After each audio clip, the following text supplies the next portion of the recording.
Señor, te agradecemos que nuevamente podemos estar este domingo a la mañana para presentarnos delante de vos en obediencia, también reconociendo nuestro sometimiento a vos y nuestro reconocimiento de que vos sos el Señor, el Rey del universo, el dueño, el creador de todo, Señor, para dar testimonio también a quien nos conozca, nos vea, Señor, de que te reconocemos como el Señor y como el dueño y el Rey de todo, que un día vas a venir y vas a establecer tu reino en este mundo. Y para eso nos falta mucho, así que nos estamos preparando, te estamos esperando y también queremos dar a conocer tu palabra para que todos aquellos elegidos tuyos que aún no han escuchado el Evangelio, que lo puedan escuchar por boca nuestra o por boca de cualquiera de tus hijos que tenés en este lugar, Señor, y el Espíritu Santo pueda hacer su obra para regenerarlos y atraerlos a tu cuerpo, Señor, que es tu iglesia. Te damos gracias porque de nuevo podemos estar acá en este estudio número 11. Te doy gracias por mi familia que está presente, te doy gracias por las personas, muchas o pocas,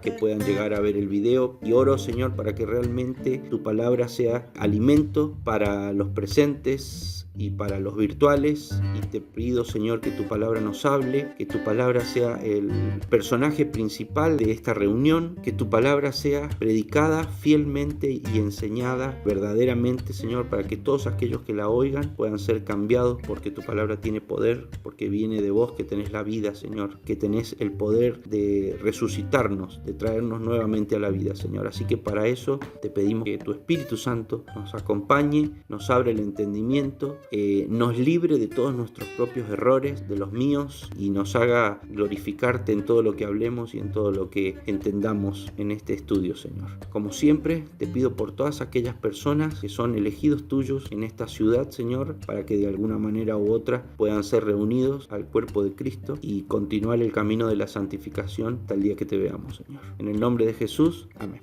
Efesios capítulo 1, versículo 15. Por esta causa también yo, desde que supe de la fe de ustedes en el Señor Jesús y del amor que ustedes tienen para con todos los santos, no ceso de dar gracias por ustedes al recordarlos en mis oraciones, para que el Dios de nuestro Señor Jesucristo, el Padre de gloria, les dé espíritu de sabiduría y de revelación en el conocimiento de Él. El versículo 11 dice: en Él, en Jesús, asimismo, participamos de la herencia, pues fuimos predestinados conforme a los planes del que todo lo hace según el designio de su voluntad. En Él, asimismo, participamos de la herencia. Tiene que ver con lo que hablábamos en el último estudio, que Dios hizo todo para Jesucristo. Yo dije una frase que la dije de manera chocante, justamente para producir un choque en el oyente y que el oyente entonces pueda prestar atención, porque la frase le hace ruido. Y la frase fue que Dios no nos da ninguna bendición a nosotros. Obviamente sabemos, y alguien puede sacar de contexto la frase y decir que es incorrecta, que la Biblia tiene un montón de versículos en donde Dios dice que nos quiere bendecir, y sí, por supuesto, pero de lo que estamos hablando y lo que yo quiero decir cuando digo que Dios no nos da ninguna bendición a nosotros, es que el origen de todas las bendiciones que Dios nos da y nos quiere dar, en realidad son bendiciones que nos corresponden, porque Dios nos las quiere dar, porque en realidad esas bendiciones vienen porque nosotros estamos en Cristo. Entonces, como Dios decide darle a Cristo una serie de cosas, una serie de bendiciones, todos los que estamos en Cristo, por estar en Cristo, recibimos y nos corresponden. Mire lo que digo, como si Dios estuviera obligado. Es que sí, Dios está obligado a darnos esas bendiciones a nosotros, porque Él tomó la decisión de obligarse Él a Él mismo a bendecir a todos nosotros los que estamos en Cristo, porque Él tuvo un plan que fue el plan de glorificar a su Hijo Jesucristo al lado de Él y de someter bajo el señorío y el poder de Cristo todas las cosas, las que están en los cielos como las que están en la tierra. Eso es lo que estudiamos la semana pasada. Entonces, cuando el versículo 11 dice: en Él, en Cristo, asimismo participamos de la herencia, significa que nosotros somos hermanos adoptivos de Cristo, y como Dios le dio a Cristo esa herencia, nosotros participamos con Cristo de esa herencia. ¿Por qué? Porque fuimos predestinados conforme a los planes del que todo lo hace según el designio de su voluntad. O sea, porque Dios lo planificó así. Todo eso ya lo explicamos la semana pasada. El versículo 12. A fin de que nosotros, los primeros en esperar en Cristo, alabemos su gloria. ¿Quiénes son nosotros los primeros en esperar en Cristo? La primera generación de creyentes. Pablo, los otros apóstoles y los cristianos de Éfeso a los que Pablo les está escribiendo. Son la primera generación. Y ellos deben alabar su gloria porque ese es el fin de que hayan sido predestinados. Y es el fin de toda la futura generaciones que van a venir, la alabanza de la gloria de Dios. Versículo 13. También ustedes, los cristianos de Éfeso, luego de haber oído la palabra de verdad, que es el evangelio que los lleva a la salvación, y luego de haber creído en él, fueron sellados con el Espíritu Santo de la promesa. Esto es lo que expliqué recién y es lo que expliqué en el devocional que grabamos primero de 20 minutos, que seguramente se va a llamar algo así como cuáles son las marcas de un verdadero creyente. Así que si estás viendo el video, podés buscar ese otro video que va a durar entre 10 y 15 minutos y se llama ¿cuáles son las marcas de un verdadero cristiano? O cómo distinguir o saber cuando uno es un verdadero cristiano. Y acá en el versículo 13 dice, también ustedes, luego de haber oído la palabra de verdad, que es el evangelio que los lleva a la salvación, y luego de haber creído en él, fueron sellados con el Espíritu Santo de la promesa. Esa es la marca de un verdadero creyente. Tiene el Espíritu Santo en él. ¿Por qué? Versículo 14. Porque el Espíritu Santo es la garantía, es el sello que tenemos, dice, de nuestra herencia hasta la redención de la posesión adquirida para alabanza de su gloria. ¿Cuál era la herencia? La que estaba en el versículo 11, que fuimos adoptados y puestos con Cristo. Entonces todo lo que Dios le va a dar a Cristo, nosotros vamos a estar a la par de él y lo vamos a recibir junto con él. Por eso decíamos la semana pasada, la Biblia se atreve a decir en un momento que nosotros reinaremos juntos con Cristo. O sea, cuando Cristo venga en su reino, nos pondrá a nosotros a la par de él para que reinemos junto con él. ¿Se dan cuenta de lo que estamos hablando? Ese es nuestro futuro. ¿Por qué yo viviría para las cosas que me puede dar este mundo, siendo que eso es lo que me está esperando? Efesios más adelante va a decir que las personas que no aceptan ponerse bajo el reino de Dios viven en su ignorancia y en su rebeldía. Claro, en su ignorancia. Imagínate. Nos está esperando reinar por toda la eternidad junto con Cristo. El que en lugar de eso se dedica a disfrutar pecaminosamente 50 o 60 años en este mundo para después pasar una eternidad siendo atormentado por la ira de Dios en el infierno, y sí, se lo puede catalogar de ignorante. Es terrible. Esa es nuestra herencia. Tenemos que empezar a tener una mentalidad de eternidad y no de la inmediatez de este mundo. ¿Qué importa tener el auto último modelo si me espera reinar con Cristo por la eternidad? Y podría dar 1000 ejemplos más. ¿Se dan cuenta lo ignorante, ingenuo que es el ser humano como para valorar lo que no tiene valor y perder de vista lo que tiene valor? Vivir para las cosas de este mundo, siendo que Dios le ofrece una eternidad de reinado con Cristo. Esa es la herencia. Y tenemos el Espíritu Santo, todos aquellos que hemos sido predestinados por Dios, versículo 11, pues fuimos predestinados conforme a los planes de Dios, según el designio de su voluntad. ¿Cómo fuimos traídos nuevamente a la vida? Versículo 13, luego de haber oído la palabra de verdad, que es el evangelio que los lleva a la salvación, y luego de haber creído en él, fueron sellados con el Espíritu Santo de la promesa. Por eso se llama el Espíritu Santo de la promesa, porque si tenés el Espíritu Santo, tenés la promesa. La promesa está cumplida. ¿Por qué? Porque ya está sellado. Es como decir, el día del concierto todavía no llegó, pero tengo la entrada. Este papelito es la entrada. O sea, ya estoy seguro que voy a entrar. Ese es el Espíritu Santo. Por esta causa, ¿me entienden ahora? Como ya sabemos que tenemos la herencia, porque tenemos el Espíritu Santo, yo, dice Pablo, versículo 15, desde que supe de la fe de ustedes en el Señor Jesús y del amor que ustedes tienen para con todos los santos, vuelven a aparecer las mismas dos marcas de verdaderos creyentes que mencionamos en el devocional que grabamos recién sobre 1 Juan 1, 6 y 7, sobre cuáles son las marcas de un verdadero creyente. Ahora estamos en Efesios, y en Efesios 1, 15 vuelven a aparecer las mismas dos marcas, pero ahora es otro libro de la Biblia y otro autor. En el video que grabamos hace un ratito era Juan escribiendo de manera universal, y ahora es Pablo escribiéndole a los cristianos de la iglesia de Éfeso. ¿Y qué les dice Pablo? Por esta causa yo, desde que supe, número 1, ¿qué supo Pablo? De la fe de ustedes en el Señor Jesús. Número 2, y del amor que tienen para con todos los hermanos. ¿Cuáles son las marcas de verdaderos creyentes? Creen el evangelio de Jesucristo, que Jesucristo es el único que nos puede salvar de la muerte espiritual en la que nacemos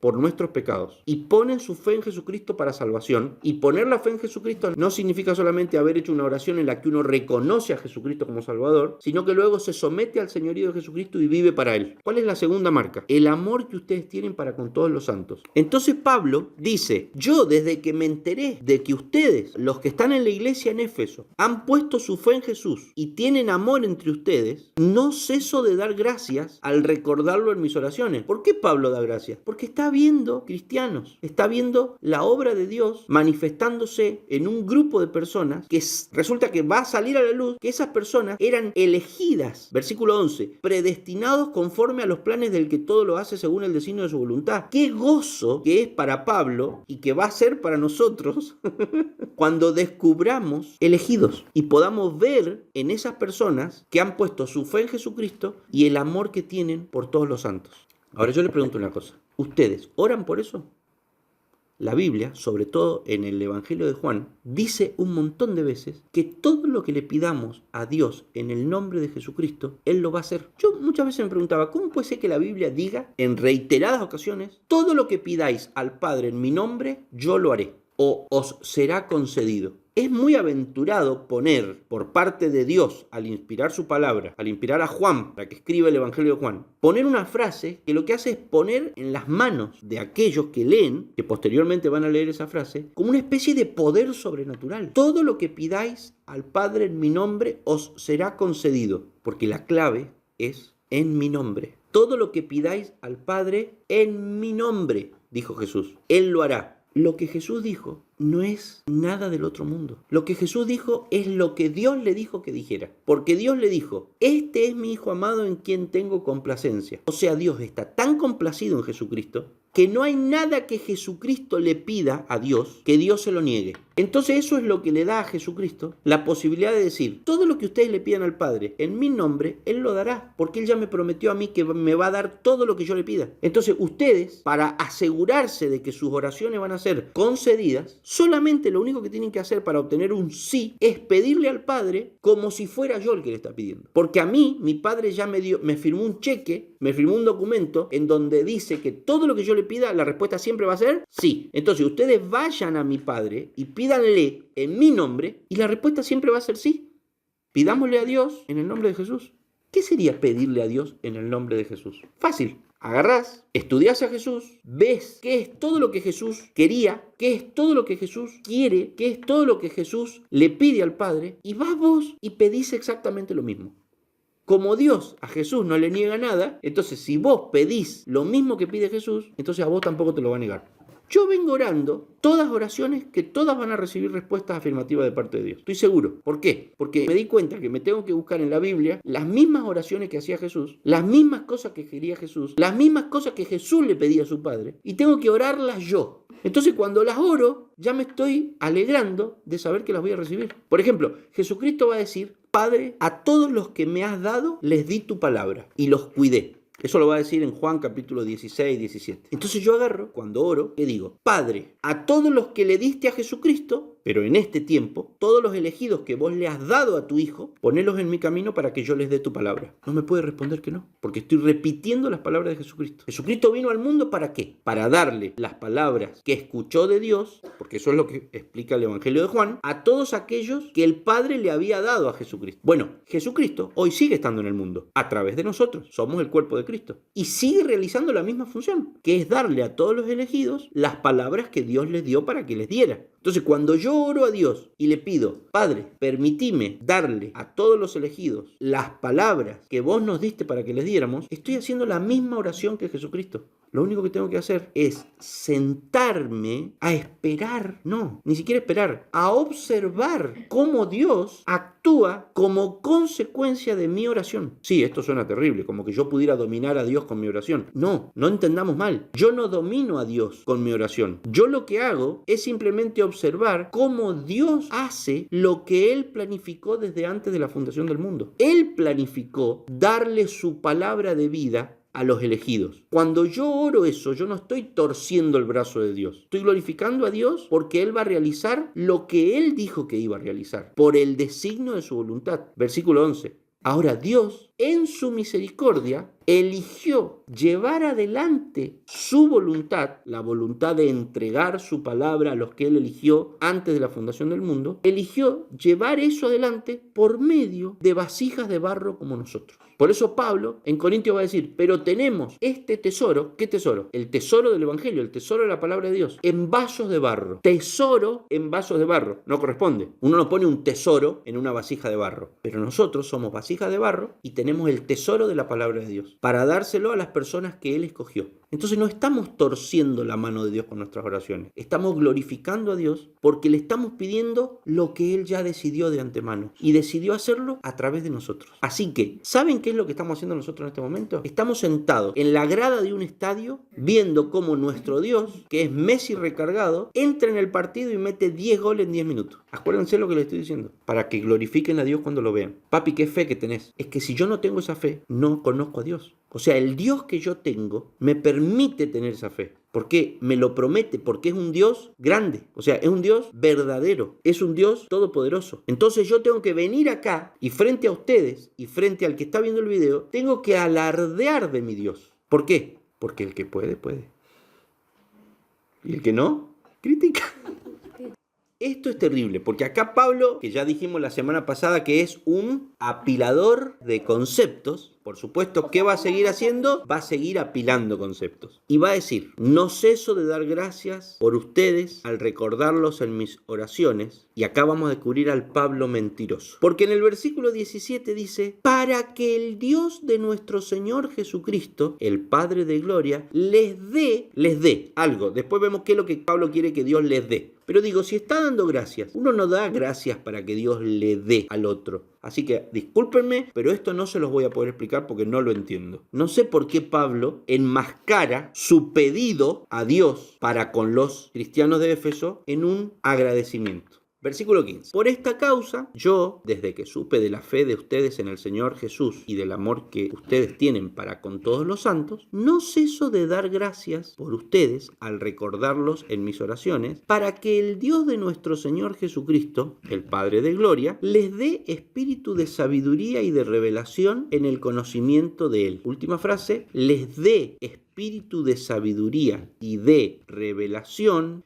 en el conocimiento de Él. Pido también, viste que era un pedido, pido también que Dios les dé la luz necesaria para que sepan cuál es la esperanza a la cual los ha llamado y cuáles son las riquezas de la gloria de su herencia en los santos. Versículo 17. Para que el Dios de nuestro Señor Jesucristo, el Padre de Gloria, les dé 3 cosas, pide Pablo, para los cristianos de Éfeso.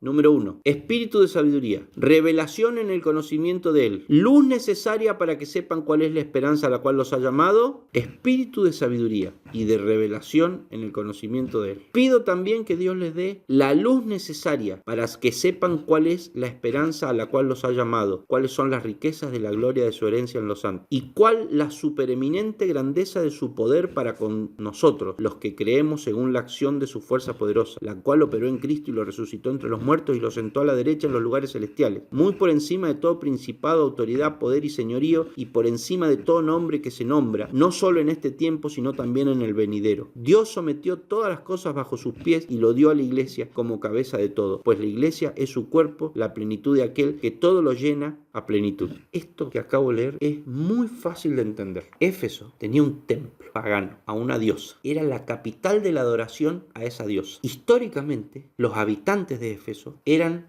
seguidores acérrimos, rabiosos de esa diosa. Eran totalmente paganos. En Éfeso estaban las fábricas de las estatuas, de todas las cosas que tenían que ver con esa diosa. Los cristianos de la iglesia de Éfeso eran convertidos de esa religión, estaban saliendo de esa religión. Ellos en el pasado, y su familia, sus antepasados, sus abuelos, sus padres, habían participado en ese templo, en esa religión, en donde se llevaban a cabo rituales paganos, donde se emborrachaban, se desnudaban en grupo, se cortaban, vivían días y días en estado de borrachera y de adoración a esa diosa. Los que Pablo le está escribiendo eran personas que en el pasado, pero en el pasado significa unos meses o un par de años antes de que Pablo les mande esta carta, habían estado en ese culto. Y no ellos, sino que lo habían recibido de herencia de sus padres y de sus abuelos. Incluso algunos de ellos presumiblemente participaban no solamente como asistentes a ese culto, sino que podían haber estado como miembros, como organizadores, incluso como personas que trabajaban y vivían del culto a Diana. A eso les está hablando Pablo. Y esas personas necesitaban escuchar porque estaban saliendo de ese culto, pero entendamos esto, habían salido, pero también estaban saliendo. Había una lucha. Es como cuando vos decís, no como más azúcar, salí del azúcar, pero también es cierto una cosa, estoy saliendo, porque cada día tengo que reafirmar esa decisión que tomé con mis acciones. Y hay una parte de mi cuerpo que siempre está diciendo, volvé para atrás. Acá estamos hablando de redes neuronales, estamos hablando de costumbres familiares, estamos hablando de cultura y estamos hablando de poderes diabólicos. ¿Cómo termina el libro de Efesios? La armadura de Dios. ¿Por qué Pablo les va a decir? En Dios tienen toda esta armadura para resistir los dardos del maligno. Porque Pablo, a lo largo de todo el libro de Efesios, que se corona con ese pasaje de la armadura de Dios, lo que está diciéndole es a los cristianos que han salido de ese culto, ustedes ahora en Dios tienen todas las bendiciones, léase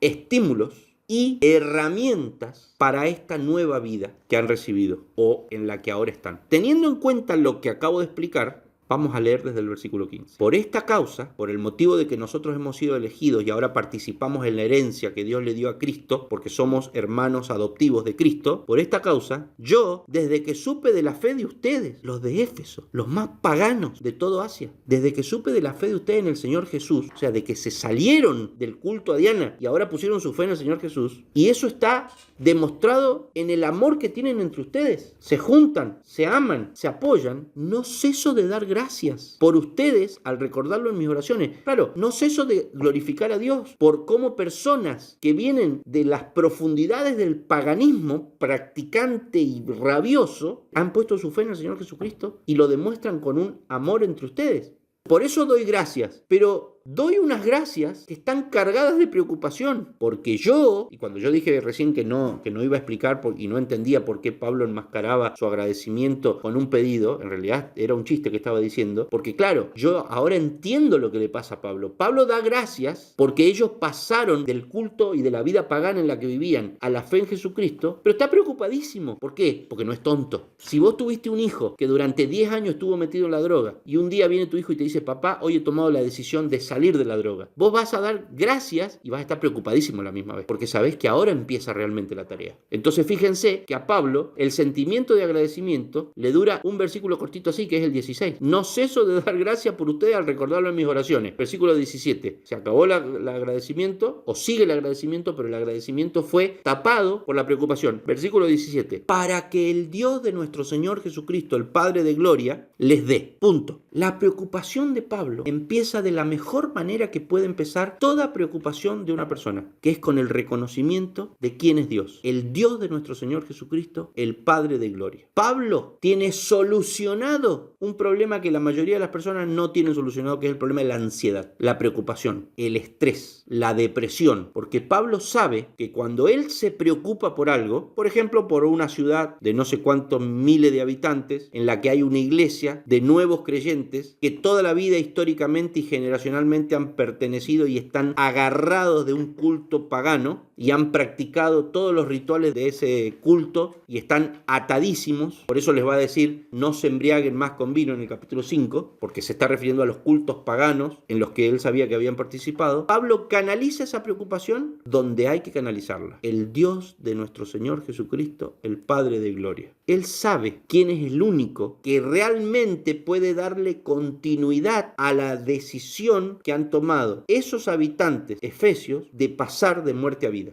Pero Pablo, como un padre que está preocupado por ellos, pide: si los cristianos de Éfeso son cristianos y han pasado de muerte a vida, por lo que dice el versículo 11, pues fuimos predestinados conforme a los planes del que todo lo hace según el designio de su voluntad. Y Pablo lo sabe. Si hay una persona que sabe que los que son cristianos son porque fueron elegidos por Dios antes de la fundación del mundo, y dice que escucharon el evangelio en el versículo 13, han oído la palabra de verdad, que es el evangelio que los lleva a la salvación, y luego han creído y han sido sellados con el Espíritu Santo. Pablo sabe eso. Pregunto, ¿por qué está preocupado? ¿Por qué Pablo pide 17 espíritu de sabiduría y de revelación si acaba de decir en el versículo 13 que han sido sellados con el Espíritu Santo de la promesa? ¿Por qué pide Pablo algo que ellos ya tienen? ¿Por qué pide Pablo en el versículo 18 la luz necesaria para que sepan cuál es la esperanza a la que los ha llamado, si en el versículo 11 les ha dicho cuál es la esperanza? En él asimismo participamos de la herencia, pues fuimos predestinados.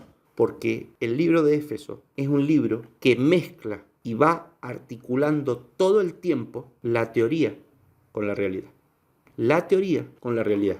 Pablo va diciendo, sabemos que esto es así, así, así, así, así. Pero también sabemos que a la hora de los bifes, en la vida cotidiana, cuando una persona tiene que llevar adelante todo lo que sabe, es otro tema. Cuesta. Entonces Pablo, en el libro de Efesios, lo que va a hacer es darle herramientas teóricas en los primeros 3 capítulos, poner la base teórica y después enseñarles en los segundos 3 capítulos, del capítulo 4 al 6, cómo llevar adelante eso que ellos son en la teoría. Fíjense, y quiero decirlo esto, que hay muchas personas que están mirando el video, pero no se animan a dar el paso siguiente, como nosotros durante tantos años. Porque nosotros ahora hemos dado un paso, pero ¿cuántos años estuvimos para dar este paso? Así que el que me está escuchando que no se sienta mal, porque nosotros no estamos por encima de nadie. A nosotros también nos costó un montón dar el paso. Porque una cosa es saberlo acá, entenderlo, pero a la hora de los bifes, vos para dar el paso tenés que romper con un montón de cosas. Y Pablo sabe que estos efesios que lo están escuchando se han atrevido a dar el paso. Pero seamos realistas, la lucha sigue estando. Vos te pensás, y quiero hablarlo con cierta crudeza, que esos hombres que estaban en la iglesia de Éfeso, pero que unas semanas, unos meses, unos años antes habían estado en el templo de la diosa Diana, participando en borracheras, en orgías, en cultos de éxtasis, y que no lo habían hecho una vez ni dos, sino toda la vida, desde su juventud, y que lo habían hecho sus padres, sus madres, sus abuelos, y que además tenían intereses económicos porque probablemente trabajaban de eso, o obtenían ciertos ingresos, o si no lo obtenían a sus ingresos directamente porque trabajaban en el culto a Diana, sabían que si el culto de Diana se venía abajo, la actividad económica que generaba ese culto, por ejemplo la actividad turística, los iba a perjudicar indirectamente en lo económico a ellos también. Entonces Pablo está preocupado y sabe que han dado un paso, pero sabe que es muy difícil que se mantengan. Por eso, después, Pablo, cuando pasa a despedirse, después de haber estado 2 años y medio en la iglesia de Éfeso como pastor, y pasa a despedirse y junta a todos los ancianos, los pastores que él había levantado, les dice, ojo, porque va a ser difícil, porque se les va a llenar el rebaño de lobos. De ustedes mismos se van a levantar falsos cristianos, que están ahora acá en esta reunión que estamos teniendo, dice Pablo. Y se van a levantar de entre ustedes lobos que van a querer comerse a la manada. ¿Y qué pasó? Pasó. Quiero hacer una aclaración. Estamos tratando de explicar Efesios capítulo 1, versículo 18 al 22. Y para explicarlo, estamos estudiando el contexto del cual venían los cristianos de Éfeso y la consecuente preocupación de Pablo, para poder sacar una enseñanza acerca de nuestra realidad actual. Es difícil la realidad de que personas que vienen, entre comillas, del culto a Diana, de haber vivido una vida indiferente a Dios, puedan no solamente comenzar, sino continuar en esa vida nueva para Dios. Pablo empieza diciendo, en el versículo 17, para que el Dios de nuestro Señor Jesucristo y el Padre de gloria. No perdamos nunca eso en nuestra mente. Pablo tiene en claro de quién dependen las cosas. Pablo está preocupado, por eso va a pedir lo que va a pedir. Pablo está preocupado, por eso le va a decir a los pastores, a los ancianos de Éfeso, en Hechos capítulo 20, si no me equivoco, ojo muchachos. Y Pablo sabe cómo va a terminar la cosa, porque ahora vamos a ver cómo terminó la historia de la iglesia de Éfeso varias décadas después, y Pablo ya lo sabía, y por eso estaba preocupado. Pero Pablo no pierde de vista una cosa, la teoría. Ellos son escogidos de Dios, y los que son escogidos no pierden su salvación, porque Dios no es hombre para que no cumpla con su palabra. Pero si nosotros damos vuelta varias páginas de la Biblia y nos vamos al libro de Apocalipsis, vayan al libro de Apocalipsis y vean la carta que se le escribe a la iglesia de Éfeso. En Apocalipsis capítulo 2, versículo 1. Escribe al ángel de la iglesia en Éfeso. Así dice el que lleva 7 estrellas en su mano derecha y anda en medio de los 7 candeleros. Yo conozco tus obras, tu arduo trabajo y tu paciencia. Sé que no soportas a los malvados, que has puesto a prueba a los que dicen ser apóstoles y no lo son, y que has descubierto que son unos mentirosos. Por causa de mi nombre has resistido, sufrido y trabajado arduamente sin rendirte. Pero tengo contra ti que has abandonado tu primer amor. Así que ponte a pensar en qué has fallado y arrepiéntete y vuelve a actuar como al principio. De lo contrario, vendré a ti y si no te arrepientes, quitaré tu candelero de su lugar. Pero tienes algo a tu favor, que no soportas las obras de los nicolaitas, las cuales tampoco yo soporto. El que tenga oídos, que oiga lo que el Espíritu dice a las iglesias. Al que salga vencedor, le permitiré comer del árbol de la vida, el cual está en medio del paraíso de Dios. Al que salga vencedor, le permitiré comer del árbol de la vida, por el cual Dios nos echó del huerto, porque le dijo Dios, vamos a poner ángeles con espadas de fuego alrededor del huerto, no vaya a ser que estos coman del árbol de la vida y vivan para siempre. Bueno, al que salga vencedor, le permitiré comer del árbol de la vida, el cual está en medio del paraíso de Dios. ¿Qué es esto de al que salga vencedor? Es esto que hablábamos recién. Pablo está preocupado. ¿Por qué? Porque es un pastor. Y Pablo sabe que los efesios han tomado una decisión que ahora, mamita querida, te quiero ver, hay que mantenerla. Y cuando nosotros, que tenemos el privilegio de vivir en este lado de la historia y podemos volver para atrás y ver esta carta que está escrita por Juan, presumiblemente al menos 40 años después de que Pablo estaba preocupado, porque Efesios está escrita probablemente en el año 62 después de Cristo y Apocalipsis está escrita alrededor del 90 después de Cristo, entre 30 y 40 años después, nosotros podemos ver que Jesucristo le dice a la iglesia de Éfeso algo que de alguna manera es una confirmación de las preocupaciones de Pablo. Tengo contra ti que has abandonado tu primer amor. Así que ponte a pensar en qué has fallado y arrepiéntete. Vuelve a actuar como al principio. Cuando Pablo está escribiendo Efesios, está en el principio, preocupado por lo que les pueda pasar a los efesios, que puedan decrecer en su primer amor. Juan, 40 años después, nos confirma que las preocupaciones de Pablo eran bien fundadas. Por eso hacemos estos estudios. Por eso tiene que haber una iglesia. Eso es lo que no tienen que ser los cristianos. Versículo 18 del capítulo 1 de Efesios. Pido también que Dios les dé, vamos desde el 17, para que el Dios de nuestro Señor Jesucristo, el Padre de gloria, les dé espíritu de sabiduría y de revelación en el conocimiento de Él. Para que el Dios de nuestro Señor Jesucristo, el Padre de gloria, les dé espíritu de sabiduría y de revelación en el conocimiento de Él. Para eso hacemos estos estudios. ¿Por qué se piensan que Pablo se fue a Éfeso y se quedó 2 años y medio enseñándole de día y de noche? Porque estaba preocupado. Porque sabía que la gente necesita alimento. Necesita, para permanecer y dar fruto, necesita permanecer en Cristo. ¿Qué significa permanecer en Cristo? Que tu mente, tu cerebro, tus pensamientos, tus acciones, tu agenda esté saturada de Cristo. No se puede servir a 2 señores. Tu mente tiene que estar saturada de Cristo. Nos tenemos que aislar, tenemos que comprar 50 hectáreas en el medio de la Patagonia e irnos a vivir como los menonitas. No sé, pero lo que sí sé es que Jesucristo dijo, separados de mí, nada podéis hacer. Si permanecen en mí, van a llevar mucho fruto, si no, no. ¿Qué les pasó a los efesios? Perdieron el primer amor. ¿Qué es lo que pide Pablo? Que Dios les dé espíritu de sabiduría y de revelación en el conocimiento de Él. Espíritu de sabiduría, ¿de qué habla? ¿De un buen estado físico? ¿Que hagan mucha gimnasia? ¿Que hagan mucho deporte? Sabiduría. ¿A qué apunta la sabiduría? ¿Al musculito de acá del brazo o al musculito que tengo acá dentro en el cerebro? ¿Y cómo se cultiva? Ya sabemos, ¿no? El musculito que tengo acá dentro en el cerebro. ¿Cómo se cultiva? ¿Haciendo ejercicio? ¿Jugando al vóley?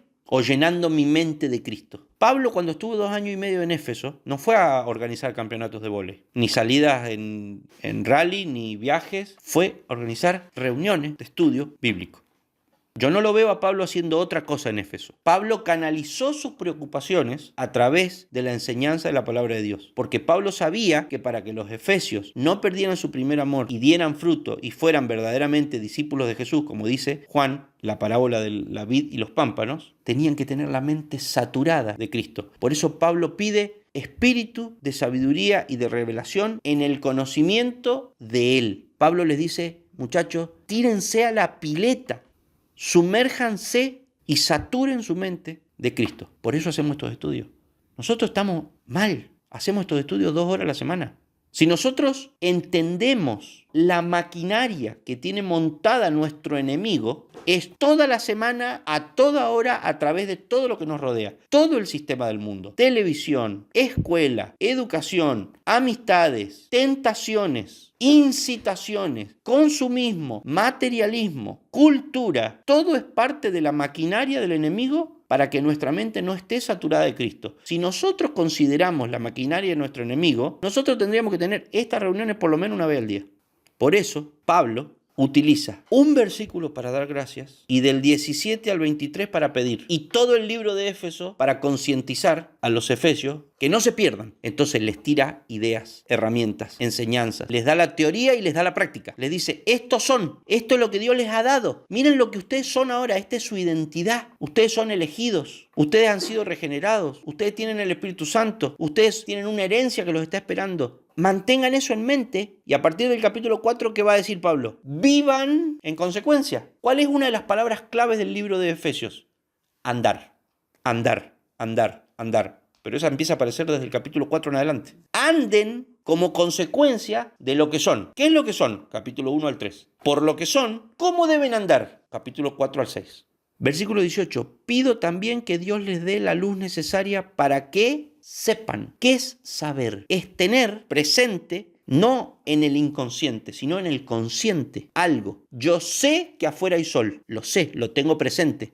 Que Dios les dé la luz necesaria para que sepan cuál es la esperanza. Pero si ya sabemos cuál es la esperanza, que vamos a reinar juntamente con Cristo. Entonces, ¿por qué perdieron el primer amor? Si ya sabían cuál era la esperanza. Porque se la olvidaron. Porque pusieron su vista en otra cosa. Empezaron a llenar su mente de otras cosas de este mundo que no eran la esperanza de lo que van a hacer en el futuro. Que van a estar con Cristo por la eternidad. Como habíamos leído en el versículo 5, nos predestinó para que por medio de Jesucristo fuésemos adoptados como hijos suyos según el beneplácito de su voluntad. Y en el versículo 4 dice, Dios nos escogió antes de la fundación del mundo para que en su presencia seamos santos e intachables. Lo perdieron de vista, se olvidaron de eso, no tuvieron la luz necesaria para saber cuál es la esperanza a la cual Él los ha llamado y cuáles son las riquezas de la gloria de su herencia en los santos. Lo perdieron de vista. Entonces, como consecuencia, se desanimaron, perdieron el entusiasmo, perdieron el primer amor. Por eso, 40 años después, Jesús le va a decir, tengo contra ti que has perdido el primer amor. Chicas, esto es trabajo de toda la vida. No venimos hoy, hacemos el estudio y ya está. No, venimos hoy, mañana leemos la Biblia, pasado leemos el otro librito, pasado el otro, y estamos, y oramos, y buscamos, y seguimos, y el domingo que viene venimos de vuelta, y cuando podamos empezamos los sábados también, y los jueves, y los miércoles. Y nos compramos un libro nuevo, y lo volvemos a leer, y otro libro, porque crecimos y ahora necesitamos un libro mejor, y miramos un video, y vamos sacando todo lo que podemos sacar del mundo, lo vamos sacando. Y lo vamos reemplazando por cosas que nos hagan mantener a Cristo en nuestra mente. Porque si no, vamos perdiendo el primer amor. Esto es la Biblia, esto es lo que estamos aprendiendo, esto es lo que estamos mirando. Versículo 19, ¿y cuál la supereminente grandeza de su poder para con nosotros? Todo lo que Pablo habla es ser conscientes de quién es Dios y de su obra. Fíjense, si yo me levantaría ahora y anotaría en el pizarrón todo lo que Pablo pide. Repasemos. Sabiduría y revelación en el conocimiento de Él. ¿A dónde lleva Pablo la cabeza de los efesios? A Él.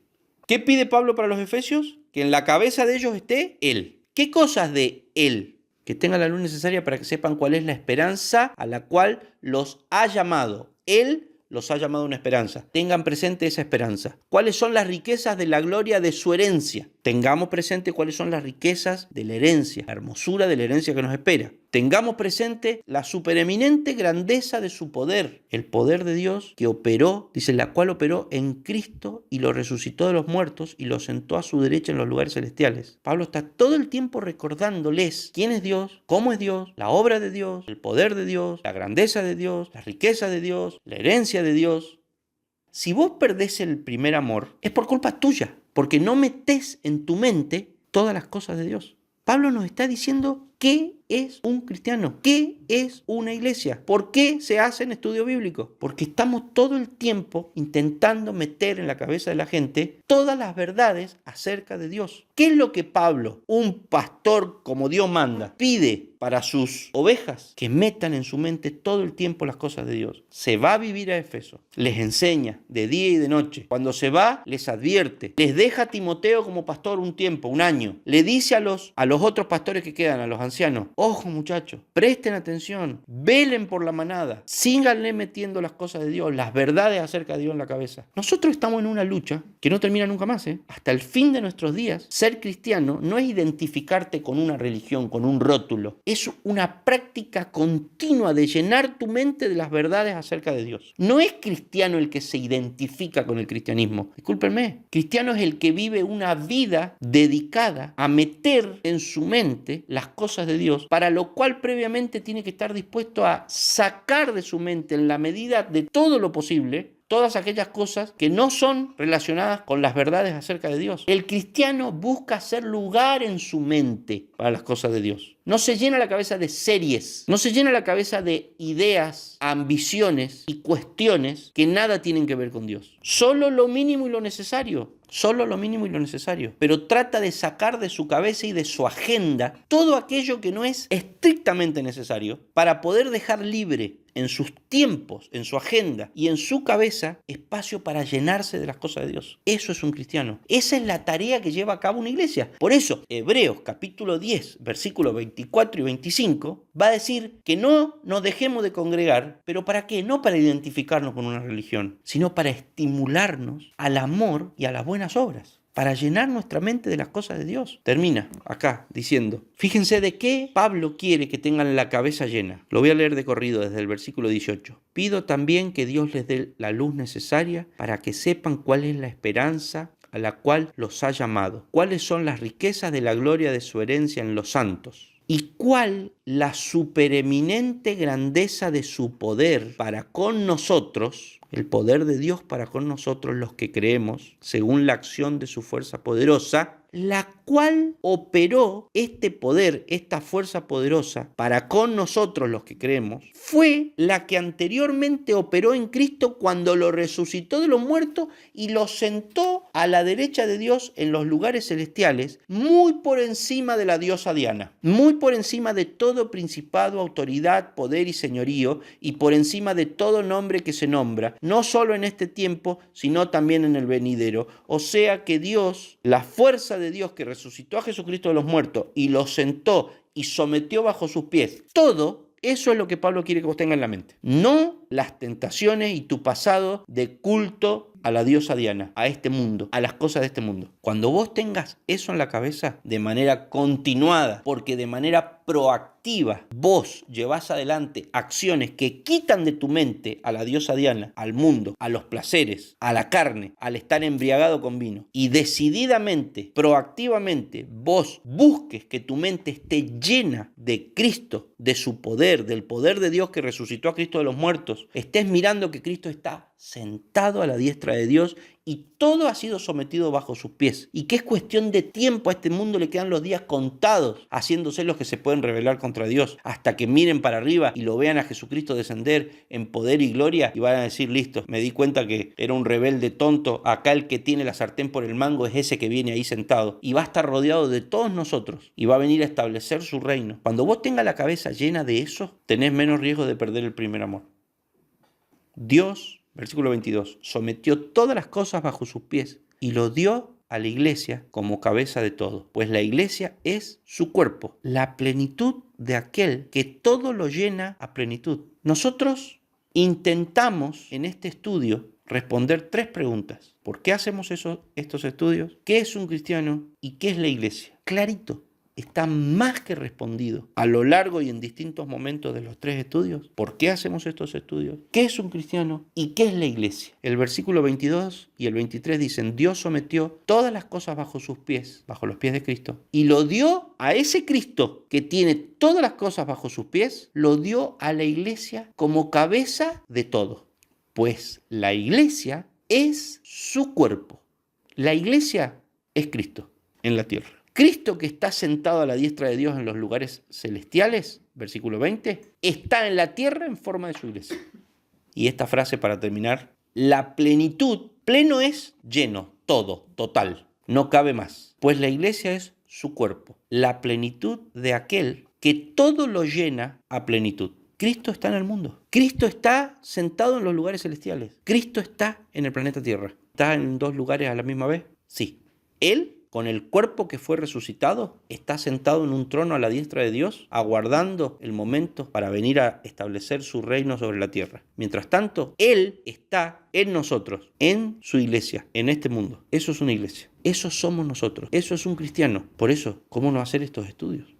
Si vos tenés presente todo lo que acabamos de explicar, capítulo 2, a ustedes Él les dio vida cuando aún estaban muertos en sus delitos y pecados. O sea, Dios te salvó cuando vos estabas en un ritual en el templo de la diosa Diana. Eso significa. les dio vida cuando aún estaban muertos en sus delitos y pecados, los cuales, los delitos y pecados, en otro tiempo practicaron. Ustedes las hacían a esas, vivían en ese culto, pues vivían de acuerdo a la corriente de este mundo y en conformidad con el príncipe del poder del aire, que es el espíritu que ahora opera en los hijos de desobediencia. Tienen claro quién es, ¿no? Entre ellos, entre esas personas, todos nosotros también vivimos en otro tiempo. ¿Qué es un cristiano?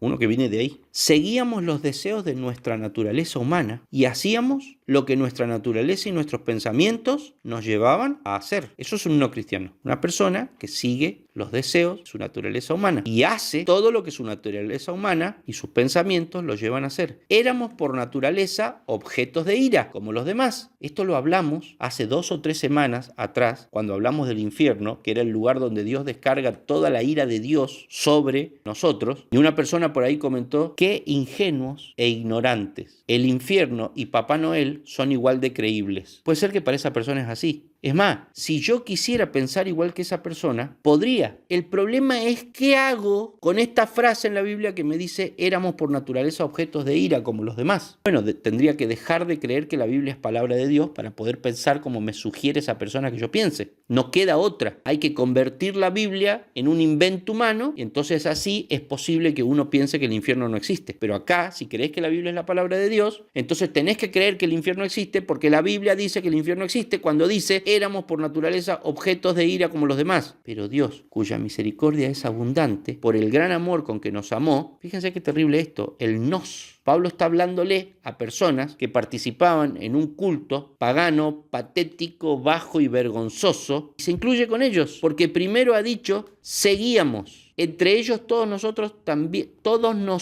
también vivimos. ¿Entre ellos quiénes? Los que viven según su naturaleza pecaminosa. Y Pablo se incluye. Ahí tenés la característica de un pastor. Un pastor sabe que es un ser humano más, solo que tiene una función particular, pero no está por encima de nadie. Viene y tiene la misma naturaleza pecaminosa con las ovejas, solamente que tiene la función, ¿cuál? ¿Qué función tiene? Lo vimos hace 5 minutos. Meterles en la cabeza todo el tiempo la palabra de Dios, las realidades de Dios, quién es Dios, la grandeza de Dios, el poder de Dios, dónde está Dios, dónde está Jesús, qué están haciendo, qué están esperando, qué van a hacer.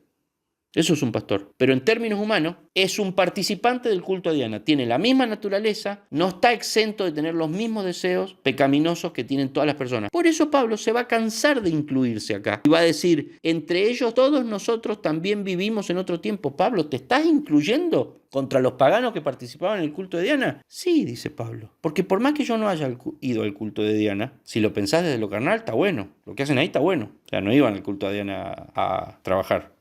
Versículo 4, pero Dios, cuya misericordia es abundante, por el gran amor con que nos amó, nos dio vida junto con Cristo. De vuelta a la doctrina de la adopción, junto con Cristo. ¿Cómo que Dios nos dio vida junto con Cristo? ¿Qué, a Cristo Dios le tuvo que dar vida? Y claro, lo resucitó de los muertos. Cuando Jesucristo resucitó de los muertos, en Cristo fuimos resucitados nosotros también los elegidos. La resurrección de Cristo es eso. Si Dios, que resucitó a Cristo de los muertos, ¿cómo no resucitará junto con Cristo a todos nosotros? Por eso acá dice: nos dio vida junto con Cristo, aun cuando estábamos muertos en nuestros pecados. Esto es terrible, porque Dios nos dio vida junto con Cristo. ¿Cuándo? Cuando estábamos muertos en nuestros pecados. Estás muerto, Dios te da vida cuando estás muerto, no cuando estás en terapia intensiva. Y todavía tenés el último hálito de aliento para decir: bueno, está bien, quiero aceptar a Cristo en mi corazón. No, Dios nos dio vida junto con Cristo cuando estábamos muertos. La gracia de Dios los ha salvado. Y también, junto con Él, junto con Cristo, nos resucitó. Y asimismo nos sentó al lado de Cristo Jesús en los lugares celestiales. ¿Dónde está Cristo ahora? Sentado a la derecha de Dios en los lugares celestiales. Todas las cosas han sido sometidas bajo sus pies. ¿Dónde estamos nosotros? Y asimismo nos sentó al lado de Cristo Jesús en los lugares celestiales. Papi, yo estoy acá, Hoy es domingo, estoy acá en la escuela Gen, estoy en el estudio bíblico. Sí, pero eso no es lo que dice la Biblia. La Biblia dice que nos sentó al lado de Cristo Jesús en los lugares celestiales. Pero yo estoy acá. Mañana tengo que ir a la escuela, tengo que trabajar. ¿Entienden lo que Pablo está tratando de hacer? Estás acá, pero estás allá. ¿Por qué? Porque Dios lo hizo. Y si Dios lo hizo, estate seguro, estate tranquilo. Vos podés estar acá, pero no sos de acá, sos de allá. Ya estás allá. Yo me voy a preparar lugar para vosotros. Si no hubiera lugar para vosotros allá, yo ya se los habría dicho, le dice Cristo a los apóstoles en la última charla que tienen con ellos. Quédense tranquilos, muchachos. Ustedes quedan acá, pero ustedes están allá. Ya está. Lo de ustedes ya está hecho. Denlo por hecho. Esa es la esperanza. Esa es la herencia. También junto con Él nos resucitó, versículo 6, y asimismo nos sentó al lado de Cristo en los lugares celestiales para mostrar en los tiempos venideros las abundantes riquezas de su gracia y su bondad para con nosotros en Cristo Jesús. ¿Qué es lo que Dios quiere hacer? ¿Por qué Dios hace todo lo que hace? ¿Por qué Dios, si estaba tranquilito con su Trinidad ahí antes de la creación del mundo y ellos estaban completos en ellos mismos y no necesitaban nada porque se hacían felices entre ellos y son autosuficientes y no necesitan nada, ¿por qué se le ocurrió crear una humanidad para que caiga y tener que venir y encarnarse y morir por esa humanidad y salvarla? ¿Por qué Dios se le ocurrió el plan de redención? Versículo 7.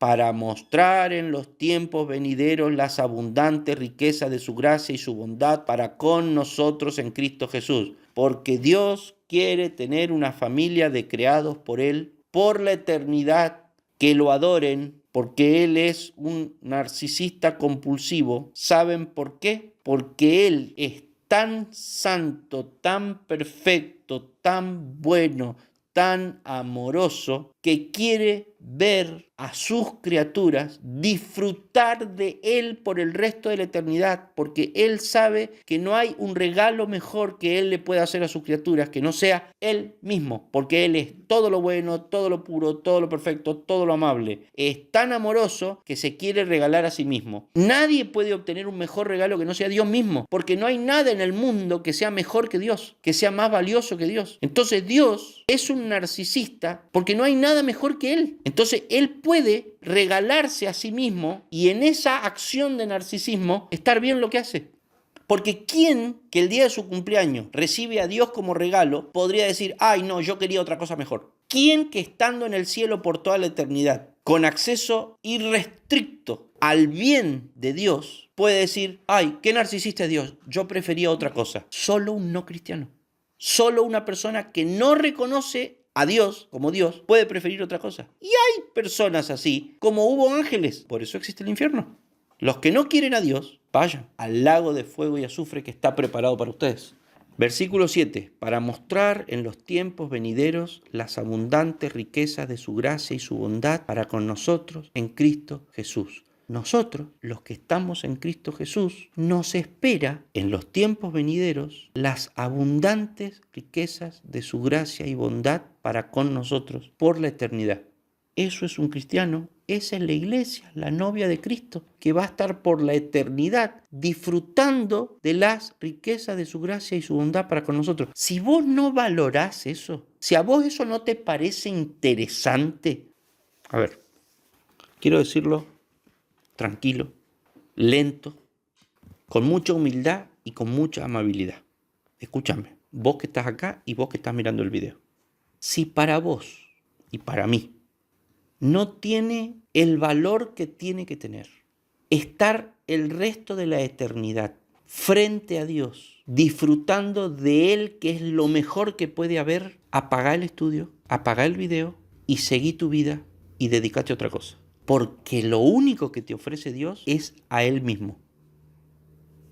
Si no lo consideras valioso, si no te interesa, con toda la tristeza, pero con toda la firmeza del mundo, te digo, listo. No juegues más a medias. No falsees más. No juegues a la religión más. Directamente desistí y dedícate a otra cosa. Porque si vos no podés valorar a Dios, no tiene sentido. Vas a terminar demostrando que no sos un escogido. Vas a jugar a la religión un tiempo, vas a tratar de recibir alguna otra bendición, pero a la larga o a la corta, cuando te des cuenta que Dios, en últimas, no es bendiciones para tu paso por esta tierra. La única bendición que te ofrece Dios es Él mismo por toda la eternidad en los lugares celestiales. Si eso no es valioso, deja de jugar al cristiano, porque a la larga va a terminar saliendo a la luz lo que realmente sos. Ahora, si sos un escogido, vas a estar dispuesto a que te persigan, a que te critiquen, a que te perjudiquen. No digo que eso te va a pasar, pero vas a estar dispuesto. si te tuviera que pasar. ¿Por qué? Porque si sos un llamado, un escogido, vas a saber que lo más valioso no es lo que te pueda llegar a pasar en este mundo, sino es lo que te espera en los lugares celestiales por la eternidad, disfrutando de todo el bien, de toda la pureza, de toda la bondad, de todo el amor, que es estar en la presencia de Dios. Dios no ofrece otra cosa que no sea a Él mismo. Todo lo demás que puede llegar a tener algún valor para nosotros, como el bienestar, la riqueza, la salud, una linda familia, la felicidad, todo eso es circunstancial, opcional y no está asegurado. Si no, tenemos que arrancarle a la Biblia de Hechos en adelante, porque todos los de la iglesia primitiva, como digo siempre, no tuvieron asegurado nada para su paso en este mundo. Pablo, el Señor que hemos estado estudiando en estos días, terminó con la cabecita acostada arriba de un tronquito y un hacha muy filoso pasó por acá. Y era Pablo. Jesús, el otro Señor que no sé si lo conocen, terminó con un clavito acá, una lancita acá y otro clavito en los pies. Pero lo estoy diciendo porque ya de una vez por todas nos tiene que caer la ficha en la cabeza que todos los cristianos del primer siglo terminaron sin ni una sola de las bendiciones que la mayoría de nosotros hoy estamos persiguiendo. Pero ¿saben dónde están todos esos cristianos hoy? Están a la diestra de Jesús, esperando para reinar con Él por toda la eternidad y disfrutar de la única y verdadera bendición que es Dios. Eso es un cristiano, eso es la iglesia, y para entender eso y permanecer en esto es que hacemos y seguiremos haciendo estos estudios. Ahora usted que está viendo el video y ustedes van a agarrar y en la Biblia Reina Valera Contemporánea van a leer desde el capítulo 2 de Efesios hasta el final. ¿Cuándo? Ahora, de manera corrida. Ahora, en este contexto de este estudio que hemos hecho, que tienen todo bien fresquito en la cabeza, van a continuar la lectura. Ya van a ver cómo van a entender todo el libro de Efesios. Todos lo van a entender. Algunas cositas no, pero en general van a entender el flujo del libro. ¿Por qué? Porque han tenido estos 3 estudios que nos ha puesto como en las vías. Ahora el tren ya viene, así que te lees, sigue el tren, te lees todo el libro de Efesios hasta el final y lo vas a entender perfectamente. Cuando termines con Efesios, volvé, seguimos con Mateo. Mateo capítulo 2 y estos señores de Oriente que vienen guiados por una estrella. Vengan la próxima semana a la misma hora en el mismo canal y recibirán la explicación de si había una estrella que se movía o no. Si eran 3 o no eran 3. Si se llamaban Melchor, Gaspar y Baltasar o no. Y por qué al señor Herodes se le corrió una gotita de transpiración por la cara cuando se enteró que unos señores de Oriente, que vaya a saber Dios quiénes eran, venían a traerle regalos al nuevo rey de los judíos. Todo eso la próxima semana a la misma hora en el mismo canal.